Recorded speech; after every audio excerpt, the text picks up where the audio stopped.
Hey, good morning to everybody. Happy Tuesday. It's Daryl here. It is bright and freaking early, man. You know it. It's 3:30 a.m. here in Connecticut on the East Coast. It's going to be a good video.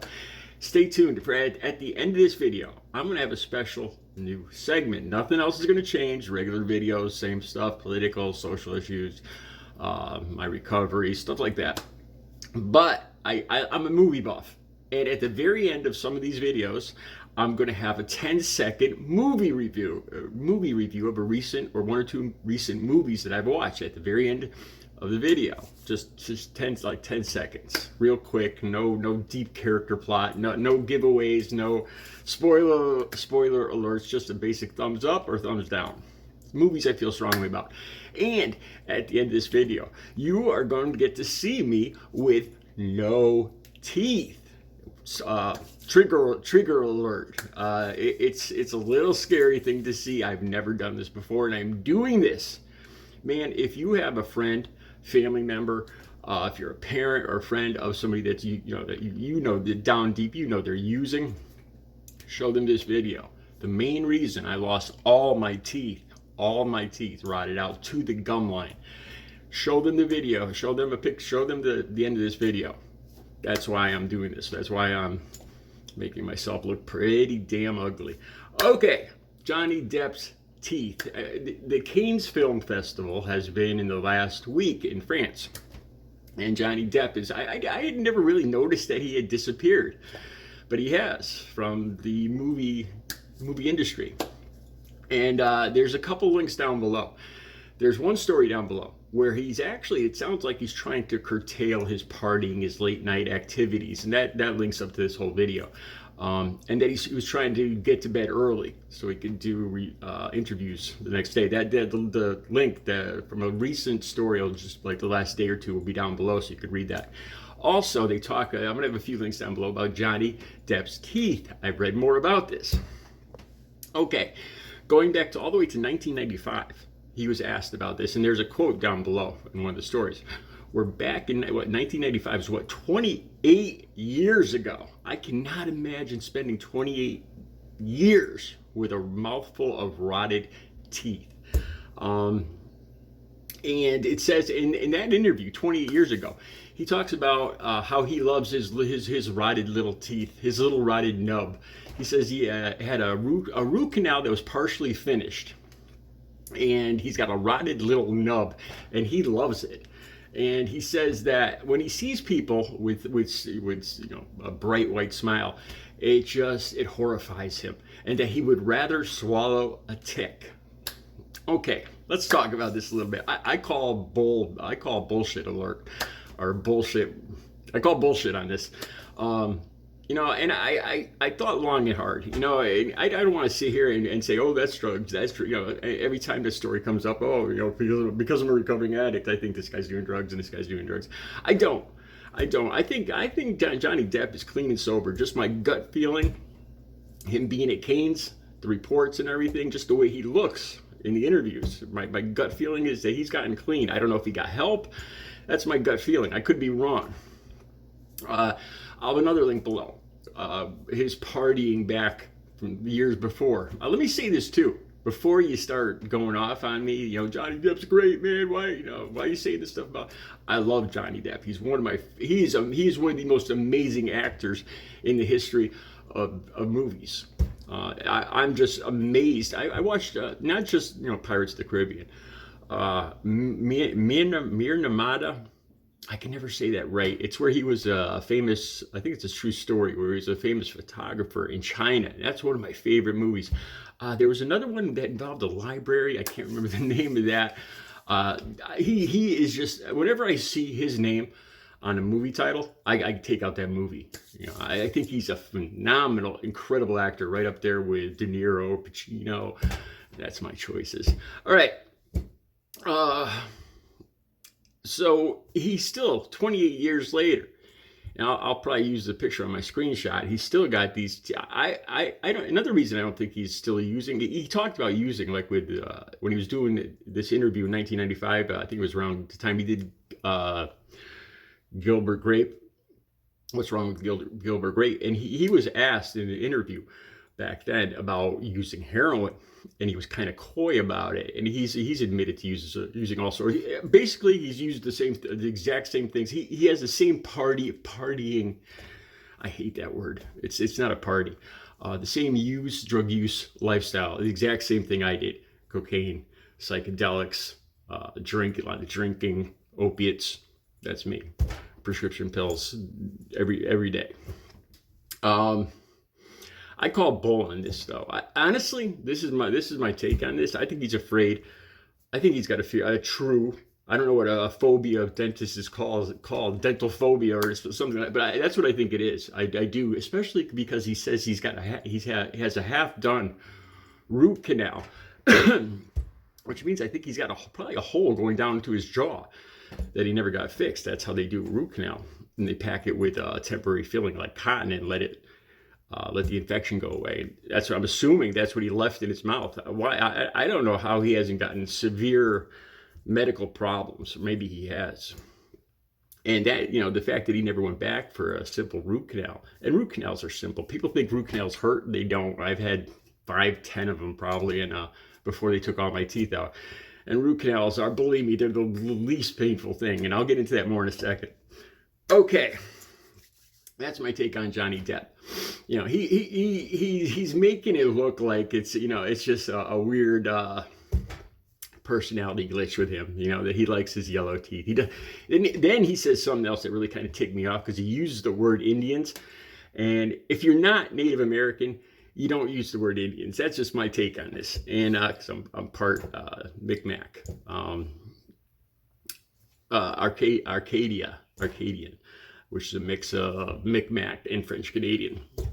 Okay. And he says that Indians had a habit of making beads with imperfections in them. And that's what he considers his teeth like, that his teeth have slight imperfections, and it adds like character to him. I call bull, man. I call bull all over this. I think he's got a fear of doctors. I think he's still, I don't know how clean, I don't know exactly how clean he is. You never know with people with such a private life as this, but I think he's got a fear of dentists, which I'm about to tell you now. Okay, so my history with this. I grew up and I told you guys, I lived out in the woods at the ranger's house at a state park. And we had a well, which didn't have fluoride in it. And my dentist, I had constant, I brushed my teeth and everything, but I had constant cavities when I was a kid. And that's how it started off. Once I started using, especially with cocaine, if you use cocaine before, you know what happens. You'll see people doing this, lockjaw, grinding their teeth. And that's when it started. And little pieces would break off, especially when I was using. I'd wake up the next morning and I probably would have been grinding my teeth all night. And the teeth just started rotting and breaking off. And it just got worse and worse. And then I started using heroin on top of that. And it doubled it. And at the very end, in 2006, right when I got clean, I didn't have one complete tooth out of what's there, 28 teeth in the mouth, in the human mouth, I believe. I didn't have not one single complete tooth. I swear to God, they were all broken, not just broken, but rotted to the gum line. Okay, now here's the part. I'm actually proud of this. It was one of the most painful, horrifying things that I've ever gone through. Whenever I face a challenge these days, like a big challenge these days, when now that I'm clean and sober for 16 and a half years, I think back to doing that. And I tell myself, Daryl, if you did that, if you had enough drive, enough balls to do that, you could freaking do anything. And I'm going to tell you. Okay, so once I started going to the methadone clinic, they also had a dental program. And I believe it still cost me a couple $1,000s, and my parents paid for it. It was a big part of why I kept using. When I used heroin, it wouldn't bother me. I hated to smile. I had no teeth here, none. They were all just broken. I looked horrific. I cut my own hair for about 2 decades, so it was all, mismatched. I burned holes on my shirt. I weighed 280 pounds. Not the person you see. You wouldn't have recognized me. The thing is, back then, I got clean in 2006, and I can't find any pictures of my broken teeth. I've used pictures before of how the heavy weight, the way I looked back then. Maybe I'll throw one up on the thumbnail. Okay, so they had a dental program, and the lead person there was a professor, the top person at UConn School of Dentistry. You've heard of UConn before, I'm sure. And she had a clinic at the main. There's like a chain of like about 6 to 8 methadone clinics, and the main one is in Hartford, Connecticut. And they had a dental office there where this professor would donate her time. And I love this woman. It was a black lady. I ended up buying her a gift. She was about to retire. I was like one of the last patients she had. And I think she almost started tearing up. I doubt any other addict, because she just worked with addicts at the methadone clinic. And I don't think any other addict ever bought her a present before. I can't remember what it said. It was a coffee cup, and it was something about being a professor. This was 16 years ago. And she almost started tearing up. I bet you she still remembers me. Okay. The actual people they did it in two sessions, and each session, no bull. I got in the chair about 9 in the morning, and I was in the chair till about 2 or 3 in the afternoon. And the first time they took out about 18 teeth, all the teeth. I think it was all the top teeth they took out the first time. I think they left the bottom ones for the second time. And since I was an addict, there was no painkillers. No painkillers at all, just Novocaine. And believe me, at the end, I was getting Novocaine shots. Like they were hitting me with Novocaine like every 3 minutes. And it got to the point where they were starting to get worried. They were giving me so much Novocaine. I actually thought that I might have bent the chairs, the arms on the dental chair, because I was just gripping this thing so hard. And, it was just one tooth after the next where they would cut into my gum. They grabbed the broken nub. You'd hear the crunching and cracking, and it was 2 dental students that did the work, not the professor. So I had 2 learning dental students take out all of my teeth with a scalpel and pliers. So I swear to God. And I even went back, like I said, I went back, I don't know, probably at least 5 times. The first 2 times they took out all the teeth. I remember the second time was the worst. They had to carry me. My parents went with me, and my mother could hear the cracking and everything going on in the room. And she said, "Daryl, I don't know how you did it." And I was, at this point I was clean and sober. Well, I was on medically assisted treatment, methadone, but I consider that clean and sober. And it was it was just one of the most. I can't believe. Looking back, I still can't believe I did it. And then after they were all out, my face was so swollen. I felt like I got hit by a truck, at that point. And they let it heal. They let my gums heal. And I think my gums, I didn't have a choice with implants. And I didn't really want to go with implants because at that point, I just wanted all my dental problems to be over. With implants, you have to have studs. I'm not saying that this is reality, but I just didn't want still studs into my gums. I wanted my gums healed, and I was concerned with anything. Also, I don't know if things can get underneath, when they push down the dental pieces onto the studs when you have implants, if anything can get under that. It made me think there would be future dental problems. I wanted them just all out and two dentures, which is what I got. And I love these. I fix them in the morning, and I glue them in there, and they are in. Sometimes I can't get them out. They're glued in so good. That's it. It was they gave me. I think when they went to carry me out after the second time I was there, the table next to the dental chair was just filled with bloody broken piece of teeth. I mean, literally a dozen broken pieces of tooth, rotted, bloody teeth. They prescribed me, I think it was 5 milligram oxycodone. And they told me, because I'm an opioid addict, but they still felt kind of guilty. No, actually, I think it was just 3 pills for like an emergency. And I didn't take any of them.